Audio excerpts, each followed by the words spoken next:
We'll guide you through how to create proxies in DaVinci Resolve, making your editing process smoother and more efficient. If you find this helpful, consider subscribing and liking the video. First, open DaVinci Resolve on your desktop. Once you have your project open, you need to import your media files. You can do this by going to the top menu and clicking on File, then selecting Import and Media. Choose the files you want to work with from your computer.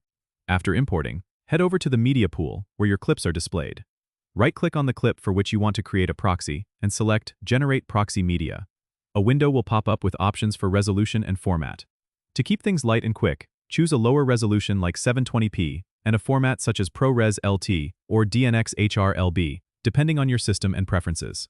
Once you've set your options, click OK, and DaVinci Resolve will start generating the proxy files. You can monitor the progress in the Delivery tab if you wish.